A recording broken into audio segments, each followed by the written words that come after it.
Board Bhopal के SSB chairman माननीय doctor Sandeep Patel साहब मौजूद हैं। उनकी गरिमामयी उपस्थिति में ये छात्रवृत्ति योजना का कार्यक्रम शुरू होने जा रहा है।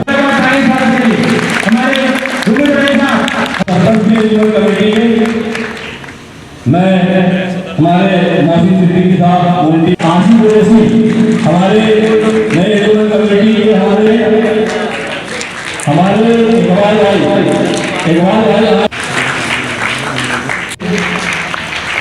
हमारे मौजूद मध्य प्रदेश वक्फ बोर्ड के चेयरमैन जनाब हाजी संदीप पटेल साहब, जिनका हम दिल की गहराइयों से मेरी नई टीम आपका इस्तकबाल करती है और यहाँ पर बैठे हुए तमाम हजरात बुजुर्ग बड़े तमाम लोगों का भी मैं तहे दिल से मेरी कमेटी नई कमेटी की ओर से आप सभी का तहे दिल से करता हूँ। देखिए, बहुत ही खुशी की बात है कि मध्य प्रदेश वक्फ बोर्ड ने अपनी एक शिक्षा नीति बनाई और इस नीति का नाम दिया पढ़ो पढ़ाओ मुल्क की तरक्की में भागीदारी बनो।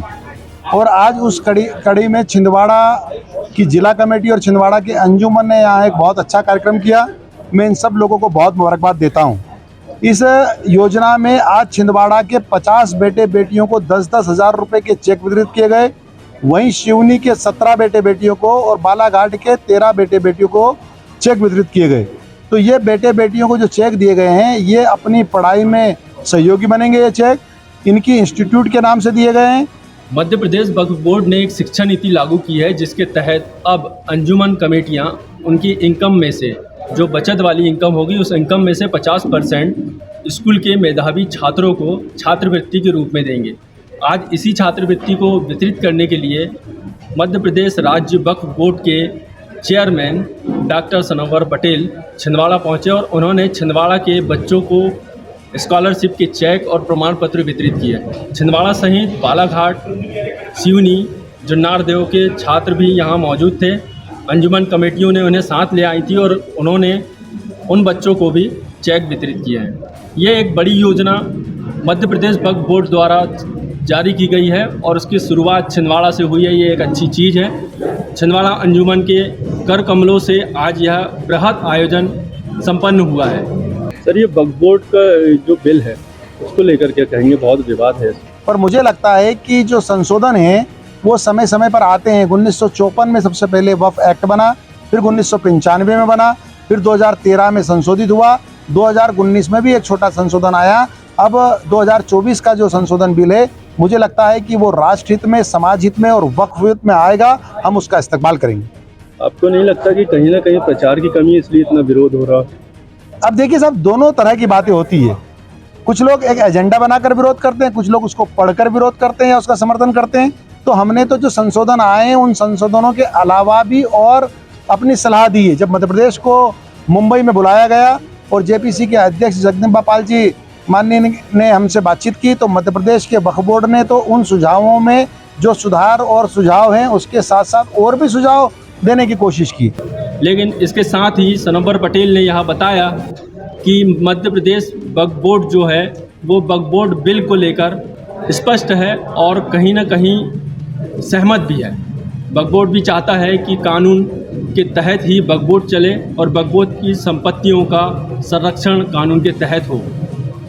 ये एक सवाल बड़ा खड़ा हुआ है पूरे देश में कि वक्फ बोर्ड बिल लागू हो या नहीं हो, लेकिन संसद में इस बिल को लेकर कई विवाद खड़े हुए हैं। विपक्ष ने तगड़ा विरोध किया है और इसके साथ ही कुछ मुस्लिम तंजीम भी ऐसी हैं जो वक्फ बोर्ड बिल को लेकर विरोध में है। मध्य प्रदेश के वक्फ बोर्ड के चेयरमैन डॉक्टर संदीप पटेल ने यह स्पष्ट किया कि किसी भी वक्फिया संपत्ति के संचालन के लिए कानून आवश्यक है और कानून के तहत ही वक्फिया संपत्ति का संचालन हो सकेगा, उनका संरक्षण हो सकेगा। हालांकि यह तो सोच का विषय है कि आखिर इस बिल को अब किस तरह से लागू किया जाएगा। विपक्ष इसके विरोध में है, मुस्लिम तंजीम भी इसके विरोध में है।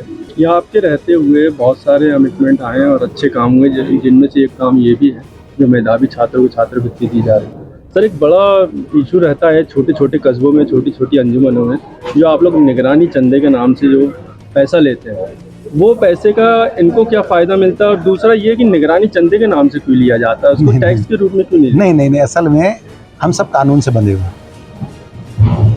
और देश संविधान से चलता है, संसद कानून बनाती है। तो जो एक्ट है, जो हमारा लास्ट एक्ट है, वो एक्ट ये कहता है कि जो आमदनी होगी प्रबंध कमेटियों को, उसमें से 93% पैसा वो अपने अनुसार खर्च करके हिसाबात राज्य वक्फ बोर्डों को देगी। 7% जो चंदा निगरानी है वो शब्द है, उस चंदा निगरानी 7% राज्य वक्फ बोर्ड को देगी। उसमें से उस 7 में से 1 राज्य केंद्र को भेजेगा। तो केंद्रीय वक्फ काउंसिल 1% से चलती है, चूंकि समस्त राज्यों से उनके पास पैसा आता है तो उनके चलने के का एक निजाम बनाया गया है। 6% से राज्यों को चलाने का निजाम बनाया गया है और 93% से प्रबंध कमेटियों को चलाने का निजाम बनाया गया। ये एज फॉर एक्ट है।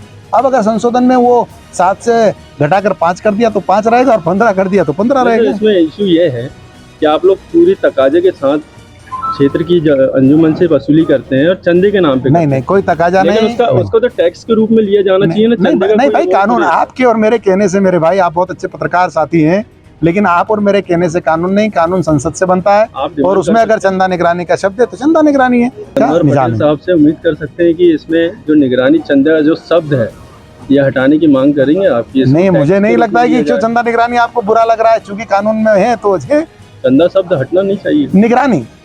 निगरानी चंदा शब्द हटना चाहिए। नहीं, ये आज मध्य प्रदेश वक्फ बोर्ड भोपाल की पढ़ो पढ़ाओ योजना के तहत अंजुमन मैरिज लॉन में अंजुमन इस्लाहुल मुस्लिमीन कमेटी छिंदवाड़ा के ज़रिए छात्रवृत्ति का एक प्रोग्राम रखा गया था, जिसमें अंजुमन इस्लाहुल मुस्लिमीन कमेटी छिंदवाड़ा ने पात्र 40 छात्र छात्राओं को मध्य प्रदेश वक्फ बोर्ड भोपाल के यशस्वी चेयरमैन माननीय सनवर पटेल साहब के हाथों से तकरीबन 2,91,000 रुपये के छात्रवृत्ति के चेक वितरित करवाए। इस छात्रवृत्ति के कार्यक्रम में सिवनी वक्फ कमेटी, बालाघाट वक्फ कमेटी और जामी वक्फ कमेटी के भी सदर लोग यहाँ उपस्थित हुए। उन्होंने भी छात्र छात्राओं को सनवर पटेल साहब के हाथों से चेक वितरित करवाए। आज के इस कार्यक्रम में बच्चों को चेक वितरित हुए हैं। छिंदवाड़ा इस्लाहुल मुस्लिमीन कमेटी के अहदेदारानों ने इसको लेकर बहुत मेहनत की है और इस मेहनत का फ़लसफ़ा आज हमारे सबके सामने है। आपने सुना कि किस तरह से मध्य प्रदेश वक्फ बोर्ड के चेयरमैन सनवर पटेल ने हमारे सवालों का जवाब दिया है। बेबाकी से उन्होंने अपना पक्ष रखा है, सरकार का पक्ष रखा है वक्फ बोर्ड बिल को लेकर। अब देखना यह होगा कि सरकार इस बिल को पास कराने में कब और किस तरह कामयाब होती है। छिंदवाड़ा से चाणक्य CTV के लिए मैं जाहिद खान।